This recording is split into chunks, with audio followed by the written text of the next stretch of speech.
গাঁৱৰ আবু বকাৰ ছিদ্দিকৰ ল'ৰা জাহিদুল ইছলামক মানে আজি প্ৰায় 9 দিনমান আগত হাতীপাৰা গাঁৱত মানে বিবাহ কৰাৰ পিছত মানে 9 দিনমান পিছত মানে বিয়াৰ আগতে মানে জানিছিল যে ল'ৰাটোৰ ছোৱালীজনীৰ বয়স হৈছে, কিন্তু একদিন পিছত গম পালে যে এই ল'ৰা ছোৱালীজনীৰ বয়স হোৱা নাই।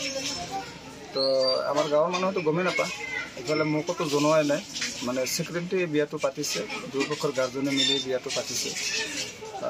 আজি পুৱাই 6:30 বজাত মোক খবৰ দিলে এই ঘৰৰ পৰা। আহি চাওঁ মানে সেই বোৱাৰীজনী মানে চিজিৰো লগাই মানে আত্মহত্যা কৰিছে। কিমান বছৰ বয়স ছোৱালীজনীৰ? ছোৱালীজনীৰ বয়স বৰ্তমান আধাৰ কাৰ্ড মতে আপোনাৰ 17 ইয়াৰ্ছ। একচুৱেলি বাল্য বিবাহ দিয়াৰ কাৰণে গাৰ্জেনে যে কম বয়সীয়া ল'ৰা বা ছোৱালী বিয়া পাতি দিয়ে, এনেকুৱা বিয়া চৰকাৰেতো আগৰ পৰাই মানে চৰকাৰৰ বিৰোধিতা, এইটো চৰকাৰ বিৰোধী। যাতে আগলৈ ৰাজ্যবাসীক মই অনুৰোধ জনাইছোঁ, আপোনালোকে যাতে কম বয়সীয়া ল'ৰা বা ছোৱালীক আপোনালোকে বিয়া পাতি নিদিয়ে। আৰু এইটো ঘটনা আজি বহুত মৰ্মান্তিক ঘটনা, এনেকুৱা ঘটনা যাতে আৰু আগলৈ নহয় তাৰ বাবে মই ৰাজ্যবাসীক অনুৰোধ জনাইছোঁ।